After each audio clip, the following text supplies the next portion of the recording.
तक कुछ याद नहीं था तब तक तो सही है वहाँ उनके हिसाब से। जी।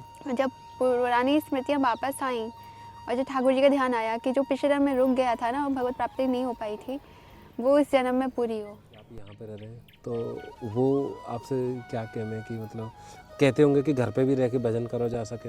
हाँ, शुरू में ये कहते हैं, पर एक स्थिति आती है भजन करते करते, मतलब जब तक आप परिवार में रह सकते हैं तब तक तो ठीक है, पर एक स्थिति आती है भजन करते करते कि बस अब तो बस ठाकुर जी चाहिए, फिर कुछ रास नहीं आता है। पर जो भगवान है, जो हमारी लालसा है उन्हें देखने की, पाने की, वो अधूरी रह गई तो फिर वो अपने पास ही बुलाते हैं। जिस चीज़ के लिए जो चला है वो उसी चीज़ के लिए पहुँचेगा। ठाकुर जी से प्रार्थना करते रहिए। ठाकुर जी सबके मन की जानते हैं और प्रार्थना बहुत जल्दी सुनते हैं। अगर नहीं समझ में आ रहा है कि क्या करना है क्या नहीं, तो अपने मन की प्रार्थना उन्हें निवेदित कर दीजिए हर रोज़, वो रास्ता बना देंगे।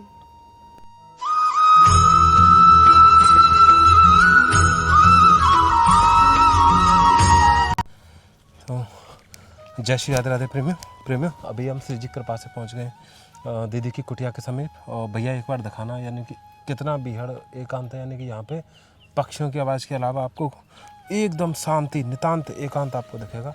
और यहाँ पे अकेले में रह के ये दीदी भजन साधना कर रहे हैं। मतलब ये प्रेमियों हमारे इतने बड़े महान तपस्वी साधक होते हैं कि यानी कि ये केवल ठाकुर जी की प्राप्ति के लिए ऐसे घनघोर जंगल में रह के साधना करते हैं। ये है वो मैया जो यहाँ पे इन जंगलों में रह के भजन साधना कर रही हैं। ये वर्तमान की कुटिया है, इस कुटिया में रह के यानी कि आप अंदाज़ा लगा सकते हैं प्रेमियों कितनी कठोर साधना कर रही हैं यहाँ पे। दीदी राधे श्याम दीदी जनरल प्रणाम। आ जाऊँ दीदी। राधे श्याम दीदी कैसे हैं आप? दीदी आप कृपा करें, आप दीदी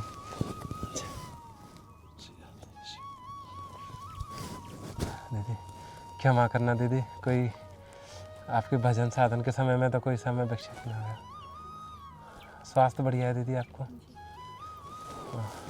भैया एक कुटिया के दर्शन करा दें। ये दीदी की कुटिया है, यहीं पे रह के।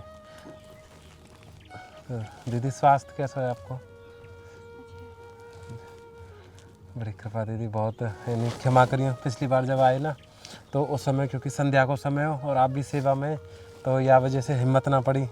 यदि आपकी अनुमति हो तो 2 क्षण सत्संग के आपके मिल जाएं, क्योंकि बहुत दुर्लभ है हमारे काजे तो दीदी इतने नितांत एकांत इतने बीहड़ जंगल में रहने को मतलब ये कैसी कृपा है?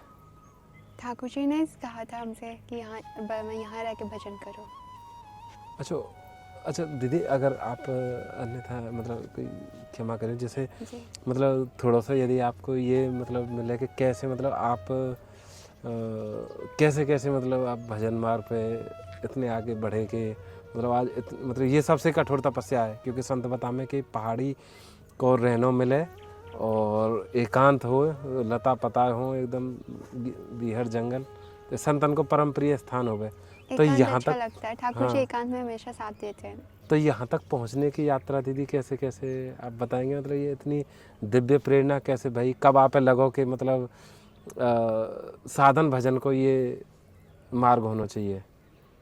मैंने घर छोड़ा था उसी दिन से, मतलब उससे बहुत पहले 2 साल से वहाँ जब मैं रह रही थी लखनऊ में, तब से यही था कि मुझे किसी एक ऐसी जगह पे रहना है जहाँ पे बस भजन हो और कुछ नहीं, दिन रात।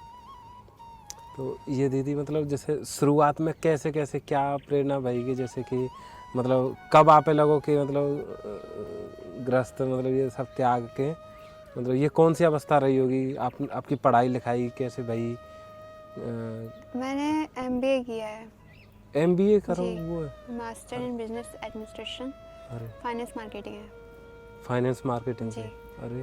और उसके बाद ऐसा हुआ कि वृंदावन आके जो होता है कि जिनकी यहाँ पे मैं गोकुल में पिछले जन्म में थी, तो पिछले जन्म का कुछ चीज़ें याद आ जाती हैं, किसी के साथ होता है।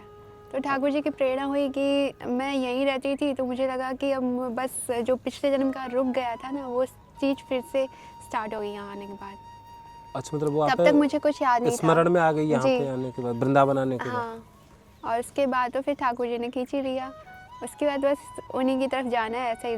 उसके अलावा कुछ नहीं समझ में आता था वहाँ पे लखनऊ में रहते हुए। तो दीदी जो आपकी पढ़ाई वो कंप्लीट है गई? हाँ। तो बाकी बाद कछु करने मतलब जैसे नौकरी वगैरह जैसे जॉब वगैरह करें या उसके बाद फिर मैंने आईएएस की तैयारी प्रिपरेशन शुरू की थी। आईएएस जी, की? तो आईएएस एग्ज़ाम ही दिया था और उसके बाद ही मैं वृंदावन आई थी, ज़्यादा टाइम नहीं हुआ था उसको। तो एग्ज़ाम देने के बाद रिजल्ट वगैरह कछु ना देख पाए नहीं, कि? उसके बाद यहाँ जैसे यहाँ आई उसके बाद तो किताबें उठा के रख दी, मन ही नहीं लगा फिर संसार में। तो ये कितना समय और फिर आप वहाँ जैसे वृंदावन आप आए तो यहाँ वृंदावन से वहाँ निवास पे जाने के बाद कितने समय आप वहाँ पे रह पाए और क्या क्या आपके मन में विचार चले हो कि क्या करना है, क्योंकि घर परिवार में जैसे माता पिता हैं सब नाते रिश्तेदार हैं 4 साल से ऊपर रही हूँ मैं वहाँ, वृंदावन आने आने के बाद। हाँ। तो या बीच में दीदी कौन कौन से मतलब वो एक जैसे रहे ना उतार चढ़ावा में आपने बोली होगी माता पिता के वृंदावन जाना? हाँ, मैंने बोला पर जो पेरेंट्स होते हैं इस समय के वो कहते हैं बच्चा मतलब पूरा सेटल हो जाए अपने जी, जी, जीवन जी। में, तो वो तो उनका संसारिक व्यू पॉइंट होता है। हाँ हाँ। पर हमारा व्यू पॉइंट अलग था, क्योंकि जब तक संसार में थी तब तक कुछ याद नहीं था, तब तक तो सही है वहाँ उनके हिसाब से। जी। जब पुरानी स्मृतियाँ वापस आईं और जो ठाकुर जी का ध्यान आया कि जो पिछले जन्म में रुक गया था ना, भगवत प्राप्ति नहीं हो पाई थी, वो इस जन्म में पूरी हो, तो फिर कुछ संसार नहीं दिखा, फिर माता पिता भी नहीं दिखे, क्योंकि पिछले जन्म में कुछ अलग था, इस जी। जन्म में अलग है। तो पिछले जन्म को दीदी जैसे थोड़ा आप जैसे हमें मतलब एक वो बताना कि मतलब कैसो आभास भयो कि पिछले जन्म में क्या पहले आप क्या करते और कैसो भजन करे कहाँ पर रहे ये कुछ स्मरण में आयो कि मतलब? मुझे ठाकुर जी ने बताया था। जी। हाँ, क्योंकि मैं चाहती नहीं हूँ पिछले जन्म की स्मृतियाँ सब आएँ, क्योंकि इस जन्म का तो हम बटोर नहीं पा रहे हैं और पिछले जन्म का आएगा तो उसका कहाँ तक संभालेंगे। तो उन्होंने बोला था कि गोकुल में था तुम्हारा पिछले जन्म और फिर वहाँ पे तुमने भजन शुरू किया था करना जी। और कई जन्म ब्रज में हो चुके हैं हमारे। अच्छा। तो फिर जब मृत्यु इस समय पे ये रह गया था कि मुझे भगवान के दर्शन नहीं हो पाए हैं। मतलब ये लालसा अधूरी रह गई कि हाँ, ठाकुर जी, जी तो इस कारण से दोबारा जन्म जी। लेना। दीदी ये तो बहुत दिव्य घटना है, ये तो ठाकुर जी की लीला है साक्षात। होता है, किसी के साथ होता है। तो फिर दीदी जैसे इतनी आधुनिक पढ़ाई करने के बाद, क्योंकि कहीं ना कहीं प्रभाव ऐसा रहे ना कि जैसे कि हम अपना एक करियर आगे बढ़ावें हाँ। या फिर एक अच्छी जॉब अचीव करने को एक टारगेट रहे या फिर एक बिजनेस जो भी मतलब बहुत सारे विकल्प खुल जाए, तो वो सब बिल्कुल मतलब उनको कोई प्रभाव नहीं रहे आपके ऊपर? नहीं, सब बंद हो गया। एक जैसे जुनून रहे ना कि पढ़ाई करने के बाद हम इतने ठाकुर जी ने इतने क्षमताशाली बनाए कि हम पढ़ाई करके कोई भी चीज़ अचीव कर सकें, जी। तो बात चीज़ को बिल्कुल ही मतलब वो मतलब व्यर्थ लगने लग गए, निरर्थक लगने लग गए हो? हाँ, तुरंत जैसे ही मैं वृंदावन से लौट के गई हूँ, दिसंबर तक तो मुझे बिल्कुल मन नहीं कर रहा था कि ना, अक्टूबर में आई थी पिछली बार 2019 में हाँ। और दिसंबर तक तो मुझे संसार में बिल्कुल रुकने का मन नहीं करता था। वो अक्टूबर से और दिसंबर मतलब हाँ, ये 2 2-3 महीने महीने में भी। इतना बदलाव आ गया हो कि मतलब वो हाँ। संसार ही फीका लगने लग गया। जी। तो दीदी जैसे आपकी यात्रा जैसे अभी यहाँ पे ब्रज में रहते हुए लगभग कितना समय है गया आपको अभी? मुझे 1 साल होने वाला है। 1 साल रहने वाला हो, तो ये लगभग 3-4 वर्ष है वो आपने वहीं निवास पे जी। ही बिताए। तो वो भजन ध्यान करते हुए कि मतलब कुछ पढ़ाई लिखाई करते नहीं, हुए नहीं कि? भजन यार, पढ़ाई लिखाई तो उसी समय मैंने बंद करके रख दी थी और फिर जप और ध्यान, भगवान का चिंतन। तो जैसे थोड़ा माता पिता ने ऐसा लगता होगा कि हमारी गुड़िया है, बेटी है, इतनी पढ़ी लिखाई होनहार, तो और अब मतलब ये सब त्याग दियो, तो उन्हें थोड़ा कष्ट लगो होगा, हाँ, थोड़ा ऐसा लगो पेरेंट्स होगा को कि? होता है, सबके माता पिता को होता है कि बच्चा आगे जाए, हाँ। पर वो सब नहीं जानते हैं, हम भी नहीं जानते थे, पर जो भगवान है, जो हमारी लालसा है उन्हें देखने की, पाने की, वो अधूरी रह गई, तो फिर वो अपने पास ही बुलाते हैं। जिस चीज़ के लिए जो चला है वो उसी चीज़ के लिए पहुँचेगा। तो जैसे दीदी आज के समय पे जैसे हमारी कई बहनें माताएं हैं, उन्हें भी ये लगे कि जैसे कि एक समय पे आके अनुभूति हो गए कि भजन करना चाहिए ये संसार में, ठीक है ये सब रिश्ते नाते या फिर हमारी जिम्मेदारी है, लेकिन बाकी बाद एक जैसे आप बताएं एक लालसा रहे कि ठाकुर जी को भजन करें, तो वो त्याग नहीं सकें। अब जैसे उनके पास जिम्मेदारी हैं, बालक बच्चे या फिर कोई मतलब वो उतने सक्षम नहीं है कि उन स्थिति से लड़ सकें, तो उन्हें ऐसा कौन सा मार्ग अपनाना चाहिए कि सबके साथ सहजता बनी रहे, का कोई राग मतलब कोई द्वंद्व ना हो। अब जैसे आपके कहा तो ठाकुर जी ने कृपा करी कि सहज में ही सब कुछ हुए गए हो? ठाकुर जी से प्रार्थना करते रहिए। ठाकुर जी सबके मन की जानते हैं और प्रार्थना बहुत जल्दी सुनते हैं। अगर नहीं समझ में आ रहा है कि क्या करना है क्या नहीं, तो अपने मन की प्रार्थना उन्हें निवेदित कर दीजिए हर रोज़, वो रास्ता बना देंगे। लेकिन इतना संयम तो ना रहे कि उन्हें ऐसा लगा कि नहीं ये आज हो अभी है जाए, क्षण में ही, यही क्षण में है जाए। तो हमारे जो प्रारब्ध हैं, हमने जो गलत किया है या फिर हम पिछले जन्म से किसी से जुड़े हुए हैं, उनका हमारे साथ मोह है, वो तब तक नहीं ख़त्म होता है जब तक वहाँ से नहीं किया जाता है। और जब वहाँ से मतलब ऊपर की सारी चीज़ें सही हो जाती हैं तो हम फिर संसार से छूट जाते हैं। मुझे भी वहाँ 3-4 साल तक काफ़ी मतलब रहना पड़ा, क्योंकि मुझे वहाँ नहीं रहना था। जैसे ही यहाँ की मतलब स्फूर्ति हुई, उसके बाद उस माहौल में रहना मेरे लिए बहुत मुश्किल हो गया। तो जैसे दीदी कई बार कि जैसे हमारे आसान शब्दन में कि हमें अपनी संसारी भाषा में कि बहुत बड़ी लड़ाई है जावे, क्योंकि वो अपने निजी परिवार जने सब माता पिता भाई बंधु बहुत बड़ी लड़ाई है जावे कि उनसे हम लड़ें कि नहीं हमें बाहर रह के भजन करना। और जैसे अब कलिकाल को प्रभाव है, कोई विचार भी नहीं कर सके कि अभी जैसे ये बिल्कुल इतना एकांत है कि यहाँ से गांव भी कई किलोमीटर दूर है, आप यहाँ पे रह रहे हैं। आज जैसे मैया बाबा उन्हें जानकारी हुई होगी कि आप यहाँ पे रह रहे हैं, तो वो आपसे क्या कहमें कि मतलब कहते होंगे कि घर पे भी रह के भजन करो जा सके? हाँ, शुरू में ये कहते हैं, पर एक स्थिति आती है भजन करते करते, मतलब जब तक आप परिवार में रह सकते हैं तब तक तो ठीक है, पर एक स्थिति आती है भजन करते करते कि बस अब तो बस ठाकुर जी चाहिए, फिर कुछ रास नहीं आता है। तो वो स्थिति होने के बाद फिर सबको एकांत और वैराग्य मतलब आ जाता है। दीदी जैसे कक्षा 11वीं 12वीं के बीच में जैसे पढ़ाई लिखाई को ये सब मतलब ये जितना भी समय काल रहे हो, तो यहाँ में भी थोड़ा बहुत भक्ति भाव को जैसे आता हो कि मतलब ये मतलब नहीं था। तो उस समय ऐसा कोई मतलब खासा ऐसा चिंतन ना हो? ऐसे अंदर से हमेशा रहता था कि मुझे पहाड़ पे रह के भजन करना है। अच्छा, ये ऐसा एक अनुभव हाँ, होता हमेशा रहता था कि मतलब किसी का सहारा ढूंढती थी कि कोई हो, मुझे भजन करना है। पर वो जब मैं यहाँ आई तो फिर वो ऑटोमेटिकली सब ठाकुर जी ने अरेंज कर दिया।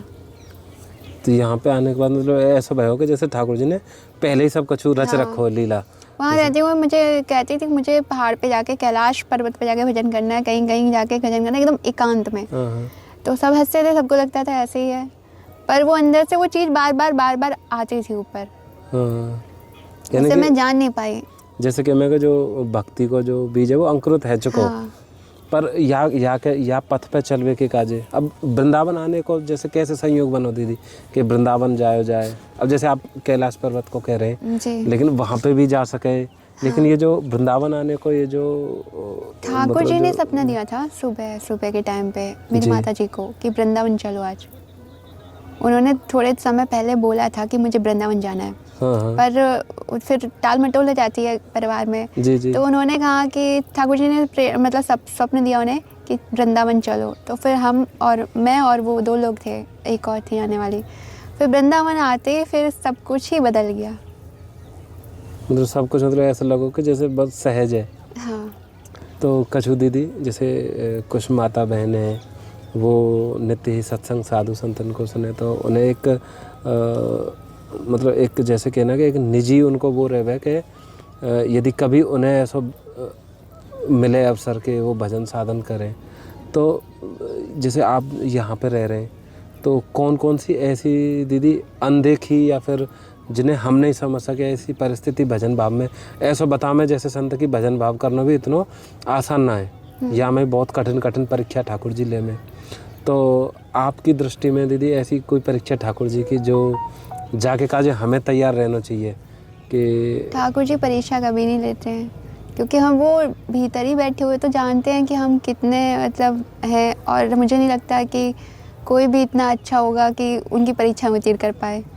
वो परीक्षा नहीं लेते। बिल्कुल, ये एकदम सत्य वो कह रहे हैं। ऐसा होता है कि जो भी हमने किया हुआ है, यानी कितने जन्मों का किया हुआ है, वही हमारे आगे आते हैं। पर फिर भी भगवान अपना नाम कह देते ताकि हमें थोड़ा सा हिम्मत मिले कि हम परीक्षा ले रहे हैं। परीक्षा नहीं होती है, वो हमारे कर्म होते हैं। अच्छा, वो हमारे कहने और संभालते वो हैं हमेशा, वो इतने आराम से निकाल देते हैं, कुछ पता भी नहीं चलता है। तो क्या करने वाले सब श्री जी को है। अगर कुछ सेवा ऐसी आप दें, जैसे कुटिया है, कुटिया आपकी पूरी व्यवस्था है गई है जी। तो बा में अगर कुछ कोई छोटी मोटी ऐसी चीज़ हो जो हम यानी कि हमारा का चुना सब श्री जी को है, अगर कुछ ऐसा हो कि जब बा में अगर कुछ आपको लगे कि ये व्यवस्था और होनी है, क्योंकि सब ब्रजवासी ही कर रहे हैं, तो अगर बा में हमें भी थोड़ा एक तिनका के जितना सौभाग्य मिल जाता तो बड़ी कृपा होती। कृपया बता दें अगर कुछ श्री जी कृपा से ऐसा कह तो।